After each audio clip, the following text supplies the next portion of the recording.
No. Yeah, no, we're going to go to item 10. I can't agree with Councillor Dick. We need to get our heads. We need to have a cup of tea before we go back to that. Item 7. We are going to Liz is going to. Liz is going to address us for item 7. Thank you, Mr. Chairman. Similar process really to the last item. This is a draft statement of intent, this time by the Hawke's Bay Local Authority Shared Services Company. Council's one of five shareholders in that company, the others being the 4 territorial authorities within Hawke's Bay. And this statement of intent is obviously for the draft statement of intent for the next financial year, and we received it last week before, and the board of HBLASS is looking for feedback on the draft statement of intent. So I'm going to take it as read, Mr. Chairman, and ask for any feedback. Questions first, yeah. 1 and then 2. Are there any substantive changes in this draft from what we've seen previous councils, or is it simply an update to reflect current circumstances, so the dates have been changed and so on? It's principally an update to reflect the work programme that's anticipated for the 2017-18 year, and paragraph 9, Councillor, sets out what the other changes are to the wording of the statement of intent, as opposed to the list of activities which are proposed. So that's it. So all we're being basically to do is to ask to re-endorse the updated version of the HBLASS agreement.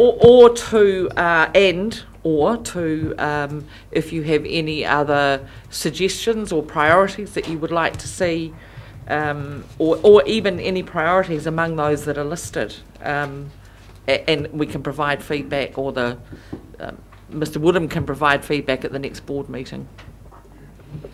Councillor, now come to you. Thank you, Chair. Through you. Liz, can you advise what is meant by increased value? I would have thought it would have been more likely to be reduced costs. It's both, Councillor, but increased value is very much more around better customer service, if you like, if you can define it that way. And a lot of the focus of HBLASS, and certainly of the people that are working to implement the statement of intent, currently the focus is around IT and getting the whole 5 councils as harmonised as possible. Part of that has resulted in reduced expenditure overall because of the power of more collective buying. But the ultimate outcome of it is actually going to be able to implement a number of the other activities, for example, potentially rates collections or debt control and things like that, seamlessly across all 5 councils, which will ultimately result in reduced expenditure. So more bang for your buck, in other words? Yeah. Okay. The other question, I've got just one more question, was in the statement of intent under performance targets, the first one is initiate at least 1 shared service each year. It's on page 23, top of page 23.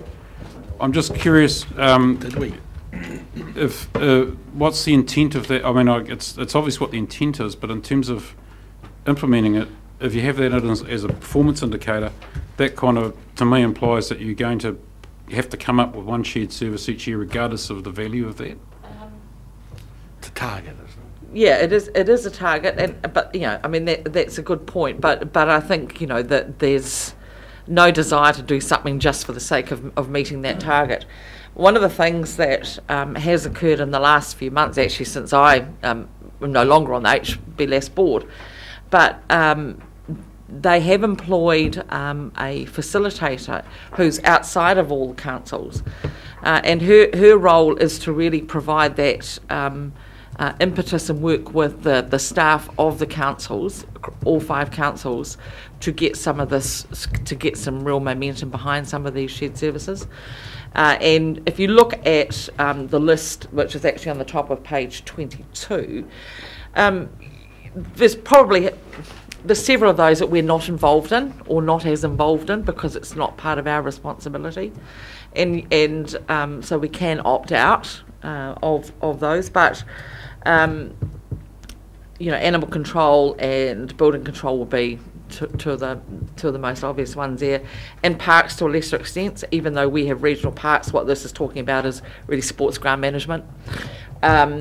So, you know, we just sort of do a bit of a mix and match there. So we might not necessarily be involved directly in one of the shared services, but overall, the company as a whole would look to see one of those implemented. Yeah, thanks, Mr. Chairman. Right, well, we know what the HBLASS is working on.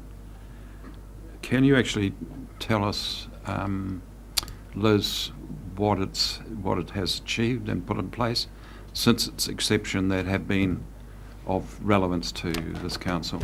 So predominantly the if you like, the achievements of HBLASS to date have resulted in reduced expenditure for all 5 councils and have come about through collective buying.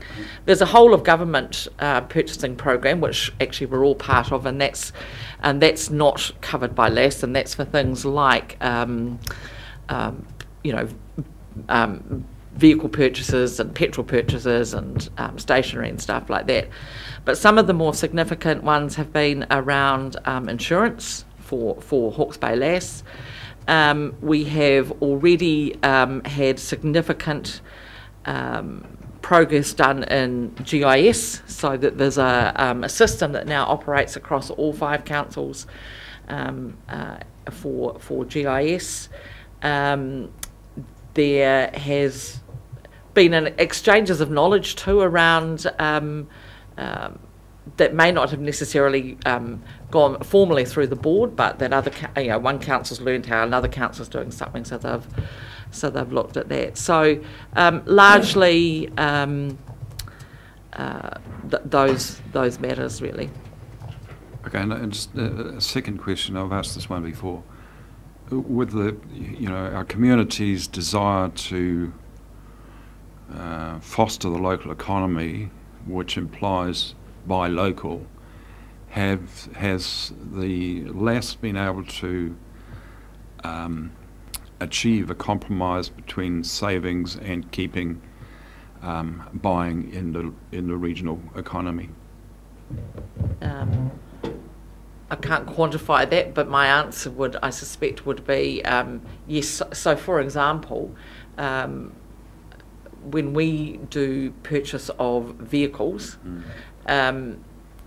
we are beneficiaries of the buying power of the whole of government. So I'm not specifically talking about Hawke's Bay HBLASS, but those vehicles are purchased through local companies, for example. So that's just one example. The same with a lot of our IT products and services. They're sourced from within Hawke's Bay.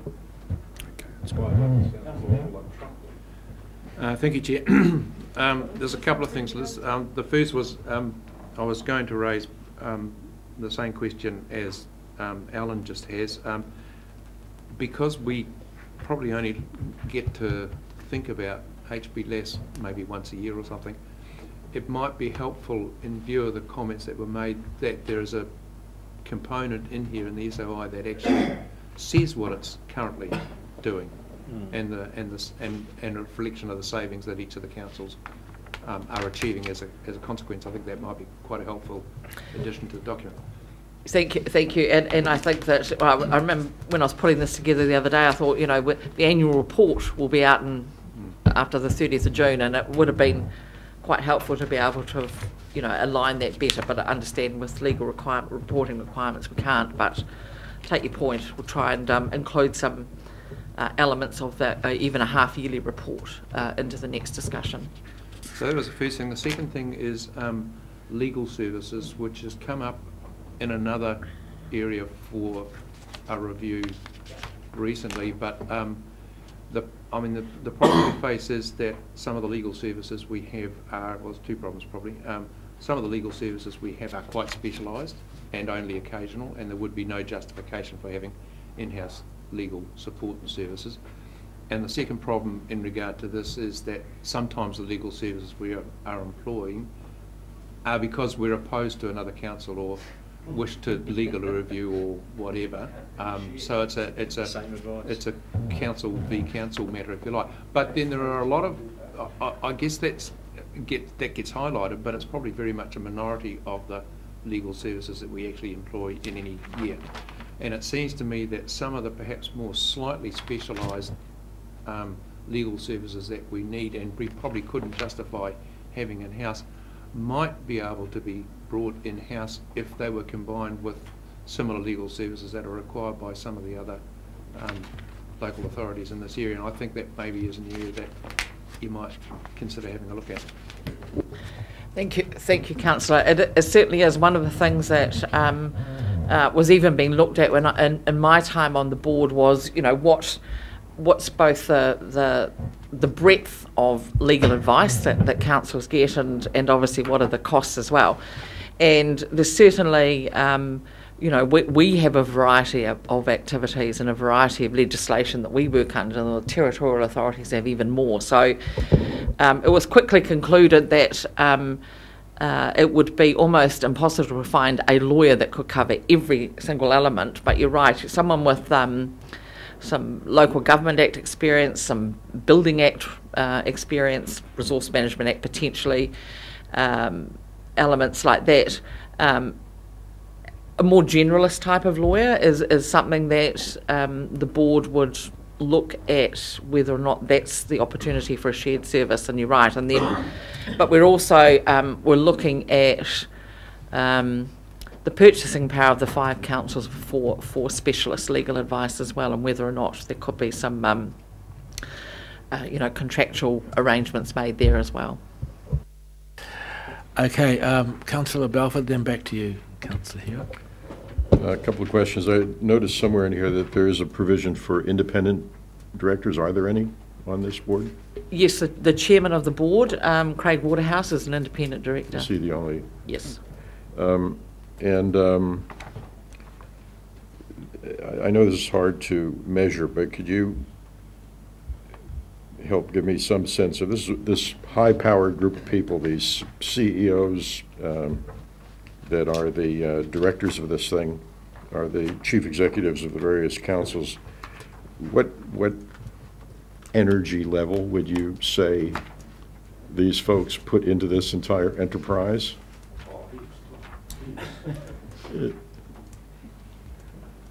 I mean, who really drives this process?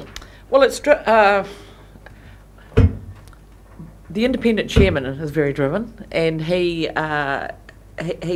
does a lot to keep the board focused, I guess, on the issues in front of them. But depending on what the actual activity is and that's being looked at will probably be a reflection of the individual member's level of interest, if you like. But you also have to remember, Councillor, that on the board they have to act in the interests of the board and not in the interests of their appointed councils or the councils that they're employed by. So there's certainly an awareness of that as well, and trying to look at it as objectively as possible. And then I guess to me the most notable additional outcome of this is a 6-monthly newsletter, which I would assume if you have to produce a 6-monthly newsletter, you're going to have to come up with something to put in it. And that might help better educate us as to whether this is worth the candle, which I have some reservations about. Thanks, Chair. And Liz, I have certainly appreciated learning about the HBLASS, and our field trip down to the archives and fielding was a really good example of what you do. So my question is, we are currently unrepresented, and what's the impediment to keeping you there, given your knowledge and experience? I'm no longer interim chief executive. That's right. The appointees are the chief executives of.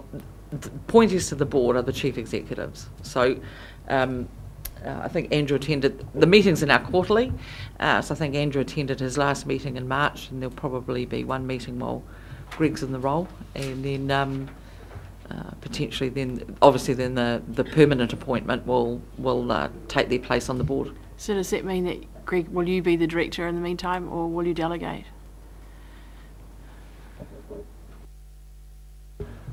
Whatever's appropriate. I mean, it does seem a little bit pointless, to be made a director for a week or two. So it probably just sits in abeyance until the new CEO, the permanent CEO, is appointed. Perhaps we should, I'll talk to our interim chief executive and Liz and see if she can hold the fort for us. She might be prepared to do that in the meantime. Do we have a mover for the recommendation? I'll move. We do. 1 second. Do you wish to speak? Reserve my right, please. Reserve your right. Yes, Do you wish to speak? my right of reply as well. Councillor Bailey, do you wish to speak? I wish to speak, Mr. Yeah, do we have any other speakers? Yes, we have one. Councillor Curtin. Well, Mr. Chair, coming back into council, and I think this has been operating now for 5 years, about 5 years. So that's about $400,000 worth of council ratepayer money going into it. It'd be nice to see the scoreboard in terms of actual savings made. I've got every confidence in Craig Waterhouse, an independent chair, doing his level best to drive real change and real collaboration.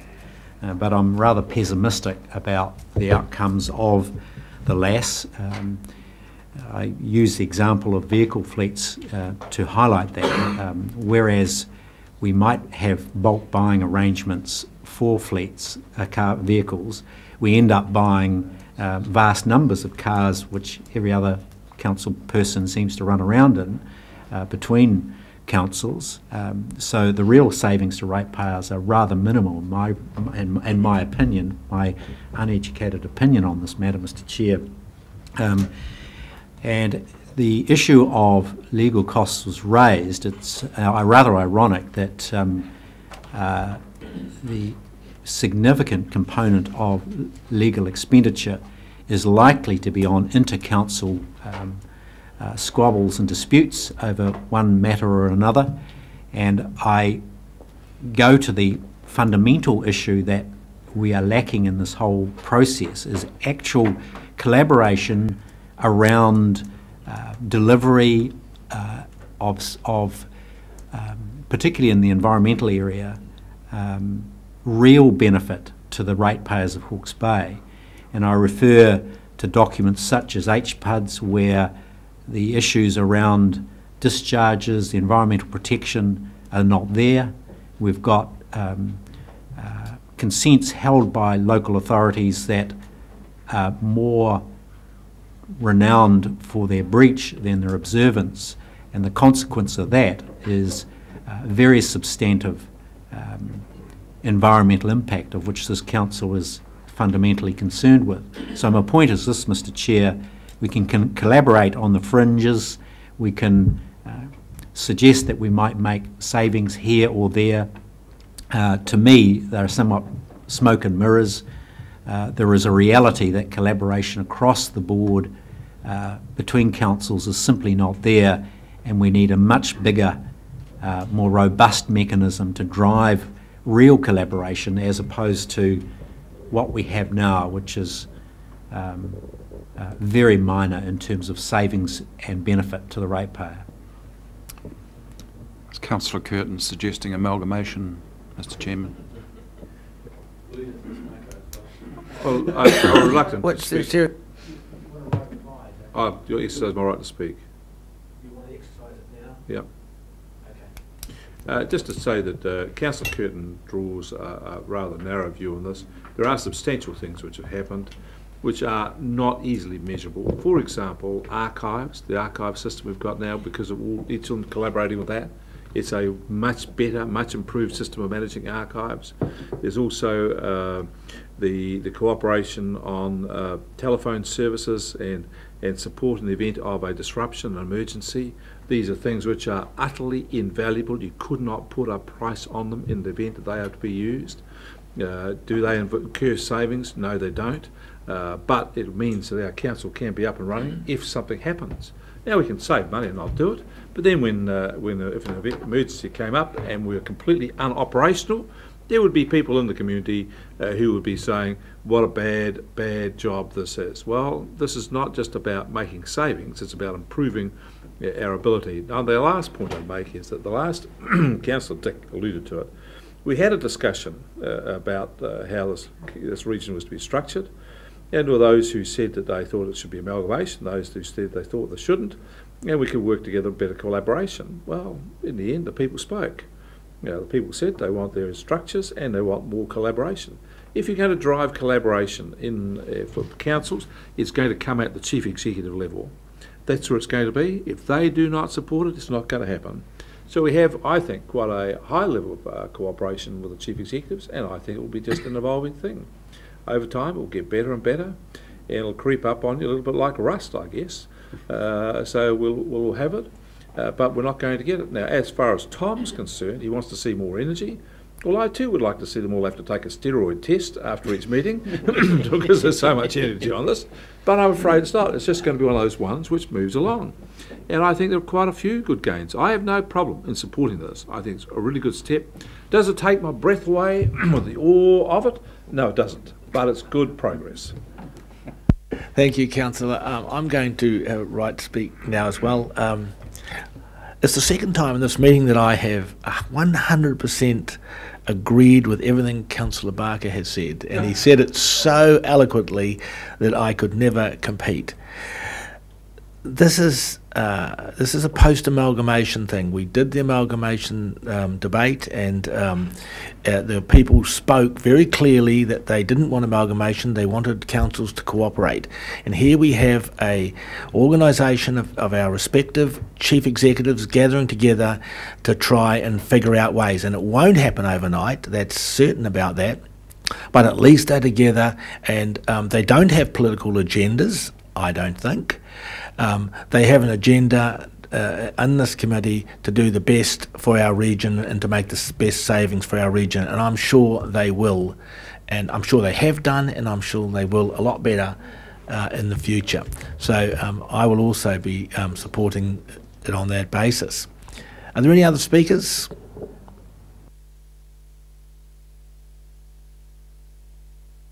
Have any right to reply? I'd like to. No, but we're... Order, I disagree. Yeah. Then, since Councillor Barker, Councillor Bailey, would you like to close the debate off as a seconder? You're fine. We have a mover and a seconder. All those in favour? Aye. Against? Not against? Okay.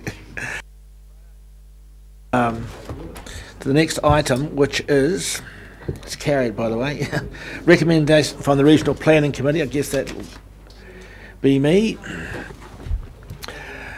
So we have the recommendations from the Regional Planning Committee before you. It's a simple one-pager. And I guess the big issue was that the Regional Planning Committee requested an extension of time so that they could get the town of Whenawa's views a lot clearer, and requested staff to work with them. So that was the big issue of the day, and to so reserve a final decision on that. We also had some other papers, but that certainly was the issue of today. So I would move that we accept that report. Just some questions, Chair. Oh, questions? Is that possible? Do you want to have questions? I do have one. Through you, Chair, to Mr. Palmer. Just how much, following the extension of time, which I understand was granted, how much feedback have you actually had to incorporate into the next tranche? We've had no feedback at this point, Councillor, and I had a meeting on Friday with the advisors to Tangata Whenua on the RPC and asked them to make additional efforts to try and elicit some feedback so that we can have a document ready to go for RPC meeting next week. So did you did you impart the view that perhaps you know, this was quite a big step we took to extend the time, and we're going to present the same document? Shake my head, but however. We had a discussion about the ongoing need to work with the committee around its priorities and to calibrate, I guess, where effort is going, noting that while this is an important consultation that central government is undertaking, there will be submissions from hundreds of persons. Every council in the country, there will be an LGNZ submission, etc. This process is taking more staff time at this point, having two bites at the cherry, if you like, than possibly is warranted for the, you know, for the submissions. So from our perspective, you know, the efforts that we're going to try and elicit some views, get the extension from central government and represent a paper to the committee next week, possibly does go to the outer edges of what is really sensible use of resources in finalising the submission. So just on that basis, Chair, just looking at number 4, delegates the final decision, clean water submission, lodging of that submission of the Ministry of the Environment to RPC on 3rd of May. Are we going to go there today or what?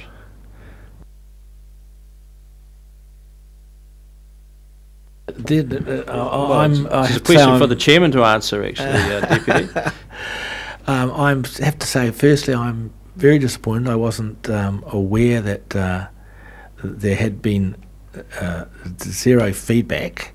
There was one particular member of the RPC who was concerned about that. I was wondering whether you've had a chat with them? Through the advisors. Through the advisors? Not directly? No, I haven't directly at this point, no. That may be... maybe necessary. Mr. Chairman, if there's no feedback, that implies that people are happy. Look at it positively. No, I think we might fall into a bit of a trap there. I think a cultural trap. I think we should talk to the particular person, just have a phone call, just might do it, James.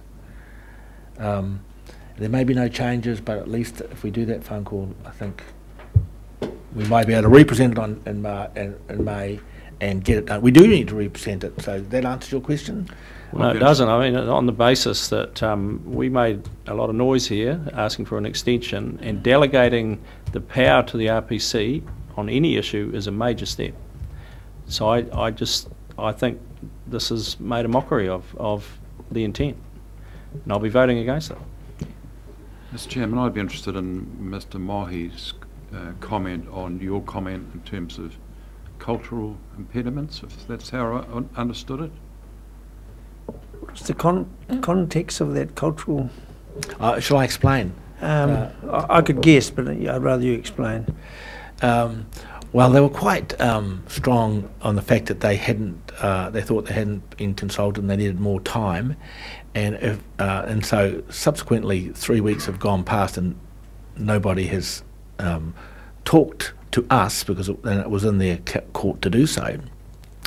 But if we just ignore that and 1 month later just represent it and to say nobody could talk to us, I think it might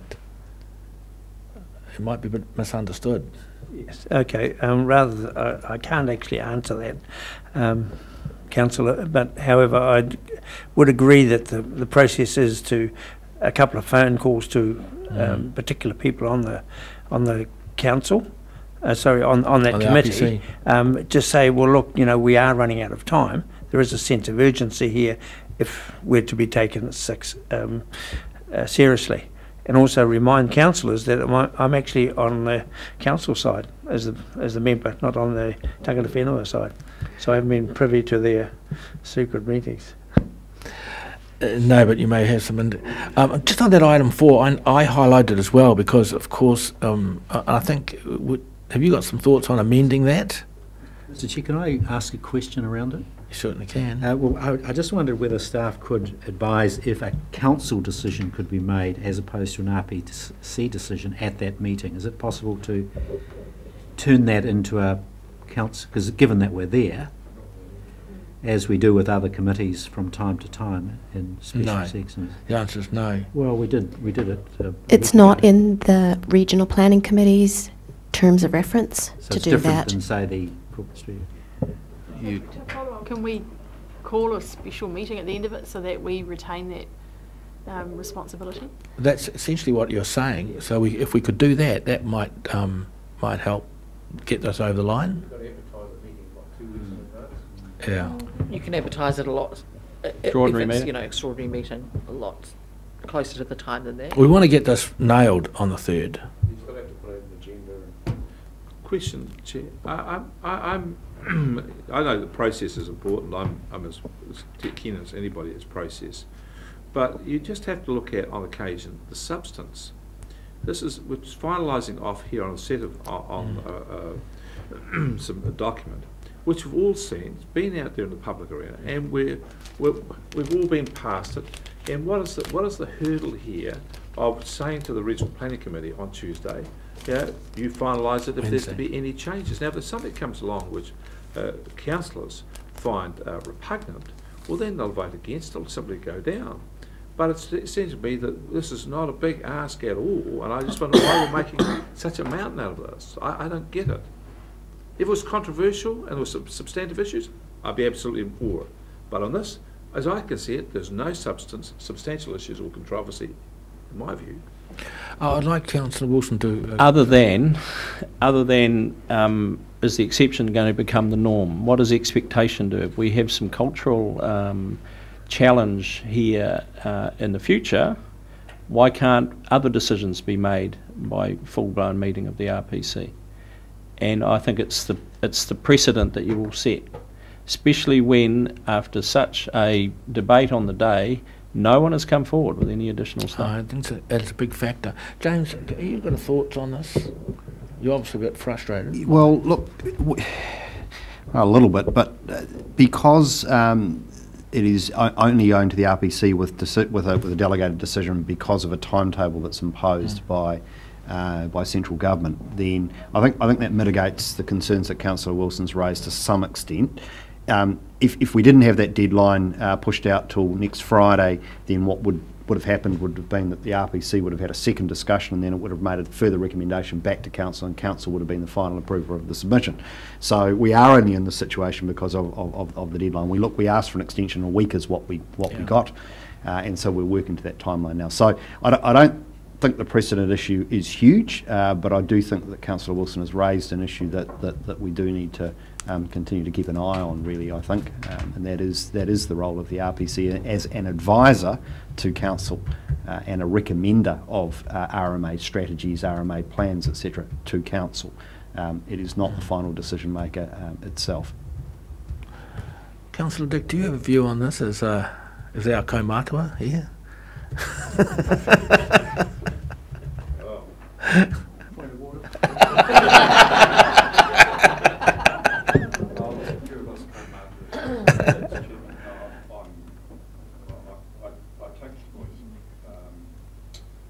Microphone.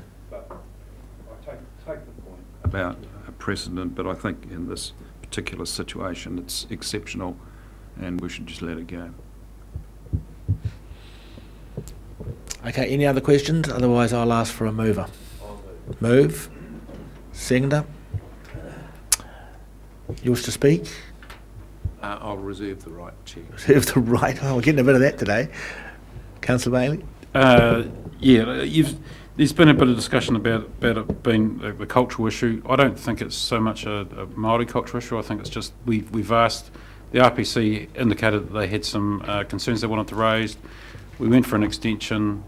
We've given them that opportunity. We should allow that opportunity to proceed. And if this is just a timing issue, then it's just a timing issue. But that's something we should do for anyone. You know, people who raise concerns, we should give them the opportunity to give us their feedback. And that's what, to me, that's what we've been asked. You know, we're asking the RPC to do. Any other speakers? Just further to James's instruction about a couple of phone calls, I'm just wondering whether a quick email out to all the members, just alerting them that it will be a major subject next Wednesday, not Tuesday. And you currently have no feedback. So they're not coming in cold. Well, they're not cold. They just need to be warned that we haven't had any feedback, and they did request time to get the feedback. Look, happy to do that. The only thing I'd note is that the papers are due out for the committee today, Yeah. so we're right up against deadline in terms of the paper that will be submitted. That's not to say that we can't take further feedback, up until and during the meeting next week to refine. Emails were sent out reminding people and eliciting further feedback, so that step has been taken. We just haven't really picked up the phone and rattled cages, if you like, other than talking to the advisors. One cage. Yeah, one cage. Councillor Wilson, do you want to say anything, or have you said your bit? I'm going to vote against. No, I know you are.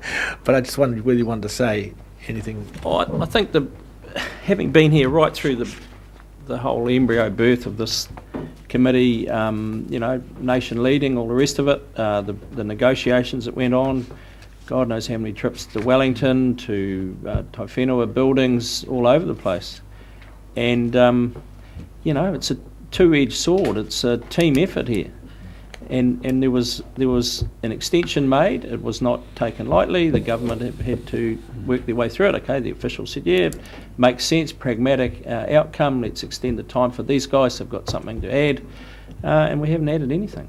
And in the middle of that, we're going to delegate the authority that the 9 of us have fought to get elected, all that sort of stuff. We're going to go against the very principle of the system that was set up. So it means a bit to me, actually, and I'm going to vote against it. Fine. That's why I want you to have your say. Well said. Anyone else want to have their say before we vote on this? It's actually a bit of a lesson for the future, and that is when the same sort of situation arises in the committee, then we can say, well, hey, you had your opportunity and nothing happened. So do you really need to have whatever it is you want? Yeah, he's more concerned with the total delegation. Righto, Councillor, you have your right of reply. Yeah, well, it's yes, a cup of Chair, tea time, so don't take all day. Yeah, so I think the regional planning committees existed for something like 4 years now, and this is the first occasion that this has happened, and there are special circumstances that have dictated it. So I don't think that we should be concerned about precedent setting here. What we should be more concerned about is that the reason for extending the time was to enable feedback from iwi, and that hasn't happened. But it's a bit silly to me to have a knee-jerk response here because of that, to say, well, let's kill this recommendation. I just don't think that's the right sort of response. Okay, we have a mover and a seconder. All those in favour? Aye. Against? Do you wish to? Okay. Yeah, for history. Thank you very much. We're going to have a cup of tea. We'll go to item 9 after it, while our brains are clear.